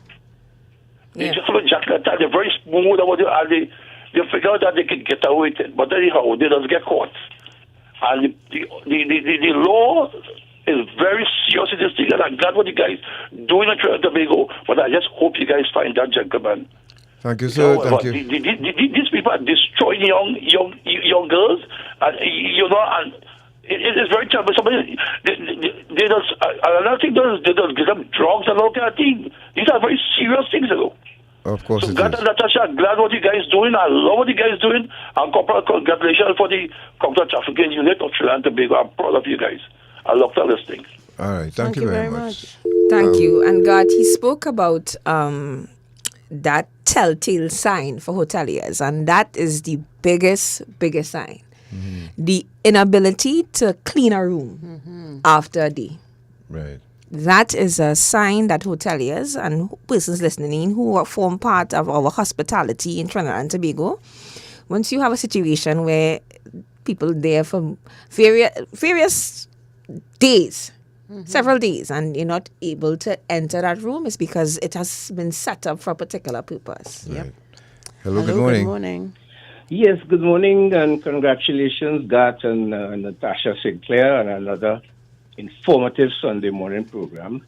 Thank you, sir. And as Corporal Marshall, I must say that you are ardent, you are articulate, you are what else? You are comprehensive, you are compelling in your delivery this morning. Smooth. One little issue I want to take as a little side issue. I don't know, God seems to be ambivalent as to whether you are woman police Corporal Marshall or you are Corporal Marshall. And I'm drawing this point because the police is the only protective service that uses a gender identification. You don't see it in prisons, fire, army. I don't know why the police keep insisting on woman police corporal. When you look at the Police Service Act, you don't see any rank. That is a very interesting point. I love that point, Scholar. So I don't know when Thank they you will for bringing that start up. to treat them as police officers. Yes. And not say, well then it could go to the ridiculous to say man police corporal, man Yes, police yes, sergeant. because we don't say that. We don't say that. That's an excellent point, Caller. Thank you very much. I agree with that 100%. Oh God, Natasha, you have to pick up on that. No, but that isn't. It's true. Because you see, WPC meant no Woman police constable. Yeah. Woman, yeah. So Yeah, that's but not so saying why woman police a corporal. woman police constable cannot be a PC? She is a PC. Yeah. So call her PC. All right. That's all. It's PC to say PC. Correct. Good morning. 622-397. Well, good morning. Good morning. Morning, God, Natasha. Morning. Marshall. Good morning. I didn't say WP Corporal Marshall. All right. Okay, I'm guided. But Marshall, you come across as a consummate professional. Thank you so much. I'm a retired police officer, and I listen to you. But you're talking about the victim. I know you must be a victim twice. Of course. That is one of the reasons. But I listen to you, and I feel in a few years' time I'm going to be Inspector Marshall. I receive that. I receive that in Jesus' name. Yes. Thank you, ma'am. Bye-bye. All right. Thank you, caller. Tell us about out there, folks. Have you been educated enough? Do you think you've been educated enough on human trafficking? What else can we do? Hello, good morning. Hello, good morning. I am morning. totally educated this morning by this police officer. Congratulations to her. One thing I want to pay attention to, because I listen you all in and out, the advertisement that got is questionable. I think in print media should be advised to put a disclaimer on the advertisement that is questionable. Thank you very much. Have a lovely day. Wonderful program. Because, Suggestion, yeah. Corporal, I was going to ask the question, can a newspaper, you see, just like how it was Ghana that she answered, she said it, she gave evidence that she did, she answered at the newspaper. And there's also corroborative evidence of that. Right. Now, could a good lawyer take the media house to task, even to court, for facilitating this happening? I mean, we could hear from a legal mind about this. I'm saying in this land that anything is possible. Anything is possible. Because of you, my daughter end up in the hands of a trafficker. Yeah. That'll be interesting. No, I could see this happening in the States and in Canada and UK. In a civil proceeding, of course. Yeah. Civil proceedings. Civil proceedings. Right. If you're just joining us, you're listening to Dependency, and we are speaking with Corporal Dane-Marie Marshall of the Trinidad and Tobago Police Service. And, we are in the presence of history here that will forever remain on our lips here for quite a while. Good morning. And in our thoughts as well. Hello, good morning. Yeah, morning, guys. Morning. Gata and Natasha did a wonderful job. Plenty more work to do. And of the officer, good job. But Thank you. This is a lucrative business, lucrative. I'm not saying it, but was guilty, indulged some years ago. And never used to look at nothing. Just go and have fun. But after getting older, I realized how serious this thing is. And next thing, God, it had those, well, I privy some information about, like it has some cases passed wrong, making wrongs in bars and things. And sometimes they in cars and they drop over certain bars. I know the officer know about them kind of thing. No. Are they by themselves? No, or with he's speaking about those rovings. Ah. Yeah, Okay, he's like speaking about that. The owner say, right, I want about 10 girls tonight. Yeah. So they operate from a them bus kind of roving and what? We've heard those stories. Are you I've kidding? never seen it, yeah. This country officer, what's me? I come off with this. Some of my colleagues well involved in that. Okay, thank you. Hey, before you go, caller. Hello? He done gone. Because no, I love what he said. He indulged in it in the past. Yeah. But and I want to say to the men out there, do you know now that what you're doing is facilitating human trafficking by soliciting? We have one of the ads here. Oh, I could get a senior read that tonight. And the man has to pull him and let him know that you're facilitating human trafficking. Do you know that, sir? How about if that same bar you go to, you don't leave your daughter in a back room somewhere in that bar, and men, there's no way for you to know whether this person is a sex worker or is being trafficked. So the best course of action is not to engage in that activity at all. Yeah. Hello, good morning. Hello. Hello. Morning. Hi, morning. Hi. Good morning. Good show. Shub Diwali. Thank you. Same to you. I tuned in a little late, but there's something that disturbs me. I live in the Woodbrook area, and at the traffic light at the stadium, I'm coming out of Movie Town. Yes. On either side of the foreshore, there are always, sometimes as many as 4 venues with kids in 2. Yes. Yeah. This might not be connected to what you're doing, but I think there may be a slight connection. I have seen that a car drops them off and picks them up. And I'm wondering if this is some kind of quote-unquote pimping, and these women are being used for that purpose. I don't know if this is within your remit, but it really gets me annoyed. And I think it's so unkind to what they're doing to the children, that the children are walking in the heat of the day up and down behind the mother. Sometimes they're falling asleep on themselves. Yes. She has to lift them up. But somehow I feel those women are there against their will. Hey, caller, I never looked at it like that. I looked at it as a mother Garth just and trying Natasha, to survive. You know me, yeah? Okay, I message you all very often. Thank you. Thank you very much for raising it. It was something we have observed so please as well. look into it. I feel they are there against their will, okay? Thank And you. have you before you go, Uh-huh. you mentioned that you've seen a vehicle dropping them them off. off and Okay, and I will or go picking and them up. scout out and see if I can get a registration number for you. Appreciate that. You- Yes, please do that and send it to Garth us. and Natasha will message you, although I'm letting the cat out of the bag now. It's okay. That's all right. That's all you right. being a responsible citizen of Trinidad and Yes. Tobago. Yes. Thank you I'm so Thank much. you so proud much. to be one. Thank you. I never look at it like that. Yeah. I looked at it as a mother really trying to make ends meet, and she begging out there in that heat. And But has no choice but to have the children there. could it but be too?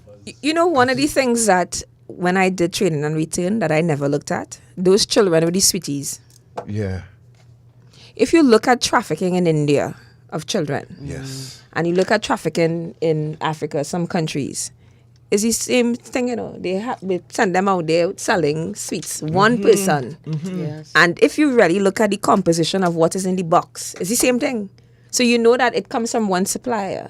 And they're required to go and sell and bring back the money. The money is not for them. The money would be for the the person. The person who's trafficked them. So that's one of the things that we were proactive on after we returned from training. So I don't know if people still see it, but that's something that you used to see. But we started to go and ask the children, in different quarters. So for that last call, I want to say thank you. This is what we are saying. If you see something, say something. And I really appreciate that because I didn't think about how they got there. We only saw them there. And Natasha, we would raise that from time to time when we pass there. But, could this be, it's now that this caller, you know what to do. All right? Hello, good morning. Wow. I didn't look at it that way. Hello, good morning. Hello, good morning, God, Natasha. Are we doing enough, sir? Have you learned enough about human trafficking? Oh, yeah. I pay close attention to that. Okay. No, so we are tuning in a bit late. I'm not sure if we touched the topic already, but the victims seem to be women all the time. Are there any male victims? That's one. And two, with respect to the woman police and policewoman, I was put in a place already by police officers. When you call them a policewoman, they say a policewoman is a policeman's wife. Because we are actually women police, not policewomen. That's right.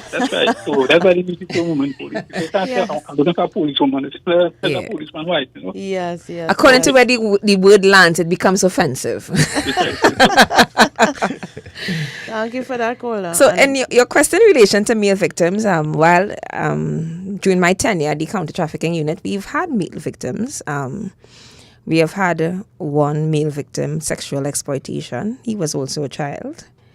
And we have had male victims in the aspects of labor exploitation. That's between 2013 and 2017. I really cannot speak to after because, of course, all victims and what they encounter is of a confidential stature. And we have a former director of the CTU, Charmaine Gandhi Andrews, who is online, and she says forced begging is a type of exploitation that can constitute human trafficking. Yeah. Just as I explained. It's very important. The last two callers before to share whatever information. Good morning, Ms. Gandhi Andrews. If you see something, say something. Caller, we want to thank you so much for... That was such a timely I never looked at it like that.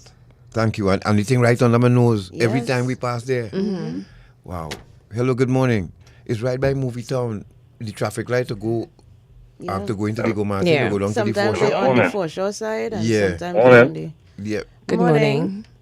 Yeah, good program. But tell me something. Why they don't just legalize the prostitution like how they have in Antigua and those places? There you go. There's those places that have legal prostitution. It may help ease all this thing. Yeah.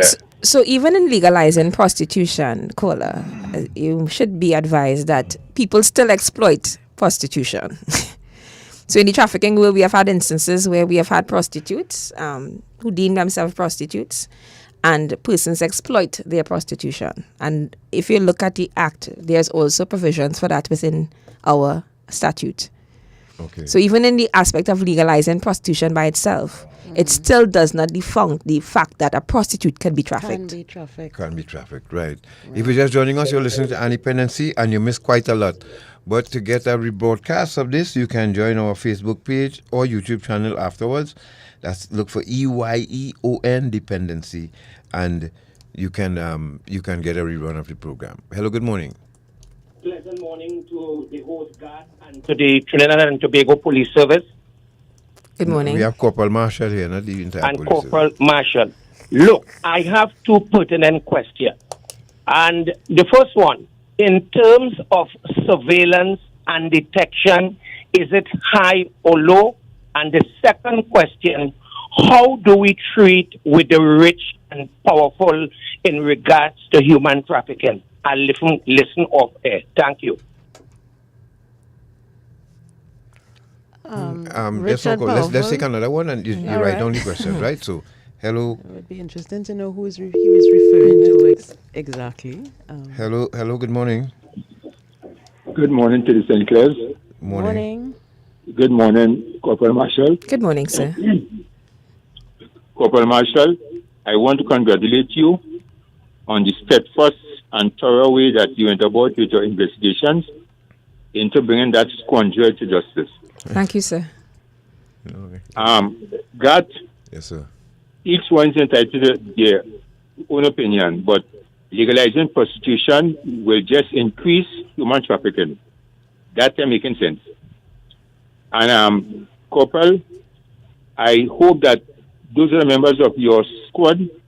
They are as eager as you to get the job done, right? And I hope that next time you appear on the St. Clair's program, we'll refer to you as Sergeant Marshall. Aye. I receive these promotions in Jesus' name. So, sister, continue to work because we need people like you to clean up the dirtiness that certain people want to cause in our country. So, good work. Congratulations to you and your unit. And God Natasha, good program. One love, safe trip home. Thank you very much, sir. Thank you, ma'am. We thank for the Ministry of Counter Trafficking Unit and Ministry of National Security for making it possible to bring this information to you. We thank you very much, and with the support of all the other agencies under national security. Corporal, you wanted to respond? Right. So, in terms of surveillance and detection, and I know that the Counter Trafficking Unit has a team that assists them via the Special Investigations Unit of the Trinidad and Tobago Police Service. They are called the SITF, and they are the ones charged with that whole aspect of the surveillance, because there is a requirement of surveillance when you're looking at search warrants and that kind of aspect in these matters. And to say high or low, I'm not able to really speak to that, but of course, at any given time, I would be able to offer the information to you. And in terms of human trafficking with the rich and powerful, I will say to you, Cole, and I will say to Trinidad and Tobago, there's no discrimination as to who is charged for human trafficking. Once the evidence is there, trust me, the Counter Trafficking Unit, by extension, the Trinidad and Tobago Police Service, will ensure that all perpetrators of the law go before the law steadfast and in quick time, once there's the evidence, right? So it doesn't matter your status. We will do what we need to do as required by law. Absolutely. 622-3937. Good morning, and a good morning to Michelle Robinson, Kelvin Lewis, Think For Yourself, Cheryl Henry, Luel Bouswain from Point, Brian Patterson, morning. Cheryl, good morning, folks. Hey, morning, caller. Good morning. Morning. I am calling the great program. I am calling because on Friday, I was listening to you all, and I tried to take your number down to get the information, but I think I have it wrong. Could you repeat the number for me? Or would you like me to tell you what I have? Whose number? Who you listened to Friday? I was listening to you all Friday, Gat and Natasha, right? Probably online. With the, yes, I was listening. It was online. Okay. But what is your WhatsApp number? I wanted to get that program with the children and computers and this sort of thing. All right. Call downstairs and leave your number, and I will... Where's downstairs number again? 622-628-495. 628-4955. Definitely. Start over. 622-628. 4955. Thank you very much. You're welcome. Hello, good afternoon. Good morning, sorry. Yeah, good afternoon. To Toronto here again. One of the questions just now, somebody called and said legalized prostitution, and he just said just now he will not support. I will not support legalizing prostitution because here one thing, when you legalize that, you don't know what age are the girls and different things is going to be subject to these demands from these people. So legalizing prostitution, sir, if you're listening, I am totally against it. Totally against it. Anybody come and tell me that much better to legalize it, I will tell them no again. No. All right, I love that listening. You know what? Even more dangerous with that, I think too, is that because if it's legal now, a man feel he could take more advantage of a woman now because I pay for this, That's it. So that's it. But I mean, I think the thinking behind the legalization is that it will be, as any other industry, regulated, and you will have to have certain qualifications, for lack of a better word, to enter the industry. So they will not allow minors. They will be regularly tested for STDs. Those kinds of provisions will be in place, as they are in some countries like the Netherlands. But it would be in writing. Yeah, of course. It would be codified. Of course. Would all it be of that. practiced? That's the next thing. Yeah. Because we don't have the culture of That's sticking to regulations as obtained in other countries. So I could see. Natasha, sorry to pros cut you. and Before you wrap, because we just have about 2 minutes before the Oh, 12 o'clock news. 2 hours went so fast? You understand? Yeah, it does. Yeah, it does, yeah. Somebody asked a question about Caribbean Airlines too and their flight attendants. You all do outreach for them too? Let me say that we have had, and I will say that the airline industry has, in the past, assisted the police in capturing traffickers and traffic victims while on board. Aye. So, Well done. yeah. Very good. I don't know if I made any mention.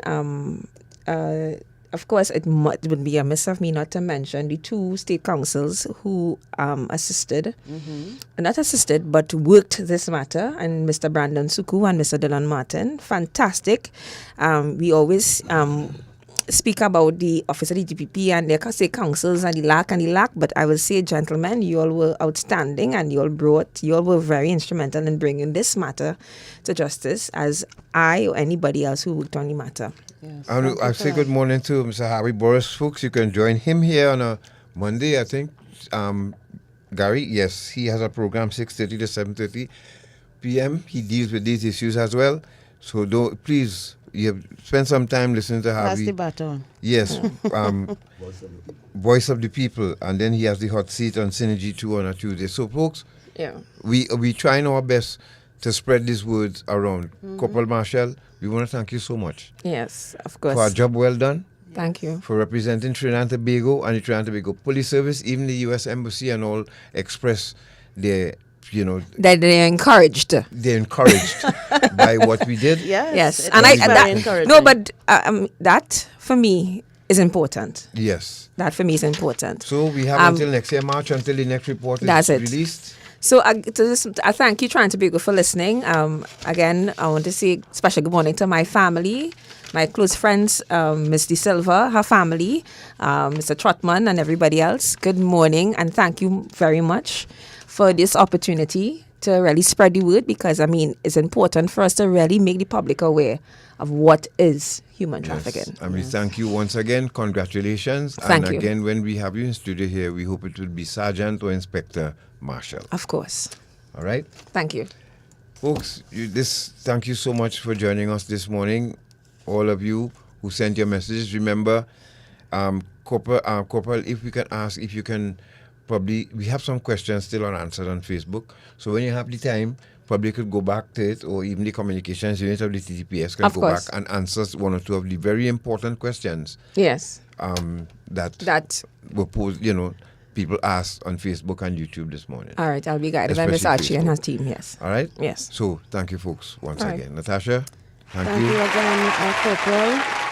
And thank you to you, our audience online on Facebook and YouTube. Thank you very much for tuning in, and I hope you did learn something today. Our discussion, our conversation was very good. Yes. Very quickly. All right, folks. News up next at 12 with Janelle Wilson. Good Take care. afternoon.